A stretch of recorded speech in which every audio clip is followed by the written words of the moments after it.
after getting back from weighing the beast and seeing the total weight with me in it of 7,960 pounds, I decided to go ahead and get all the measurements so I know how big the truck is and width, height, etc. So with obviously without me in it, the truck's running at its 7,690 pounds.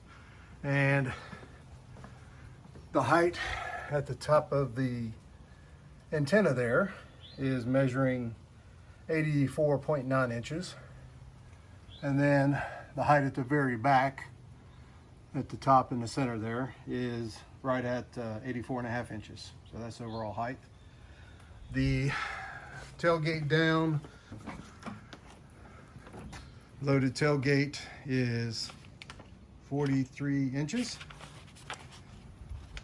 Other places, I've got 20 inches at the bottom of this step, actually on the inside there, clearance. I've got 18.5 inches at the middle skid plate. And then at the front bumper, I've got 21 and a half inches, and that's up under here too. A lot of numbers here. The rear bumper clearance, I have 23.25 inches. Sorry about this video kind of going around here. At the bottom of this step right here, I've got 23.25 inches. Excuse me, that's what I had. And then at 25 inches at the rear hitch. And then around the other side, I have at the bottom of this exhaust tip, well, if you can see me, there you go. It is 20.13 inches or 20 1/8. Now I did move that exhaust tip up. When I did the exhaust, I rotated it up and actually took off this bottom piece. In fact, all the bottom plastic trim mold pieces are actually off of this truck.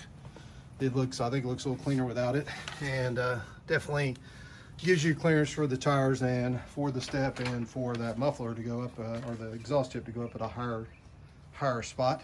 From the bottom of this fender here to the ground is around 47 inches, and the distance between the bump stop and where it hits is around 5.25 inches for the rear, and the bump stop itself is 2.25 inches. And if we compress that, say half, when it went up, maybe an inch and 1/8, the max up would be about 6 3/8. Now I've got a gap between the top of the tire and the bottom of this fender here of around 11 inches. So we've got plenty of room, so there's no way it's going to contact on the way up. It's definitely going to droop more than it goes up.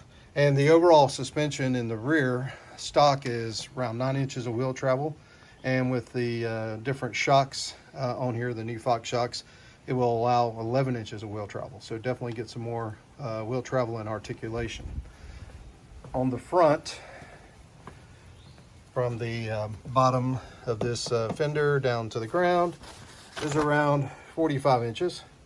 And then from the top of this tire to the fender is around 9 inches. Now the bump stop here, if you can see it down in there, probably not.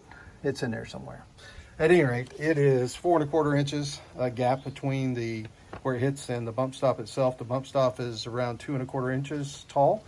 And again, if I compress that to maybe half, would be 1 1/8 for a max of maybe 5 3/8 up travel. And I've got 9 inches of gap between the top of the tire and the bottom of that fender. So there's still plenty of room. And from the stock suspension, the wheel travel is rated right at 8 inches. And with the new Fox shocks and suspension, it would go from 8 to 9.5. Other dimensions that I got at the total width of the front tires from outside tire to outside tire is 84 inches. And the step itself here, from the outside of the step to the other side, is 82.5. And with the mirrors folded, the width at that point is 85 inches wide, approximate. And then with the mirrors open, it's 104.5 inches. And for the rear tires, they measured around 83.5 inches wide. So maybe a ½ inch less than the front. Again, that's with the truck sitting with this weight at 7,690 pounds. Hopefully this is useful information.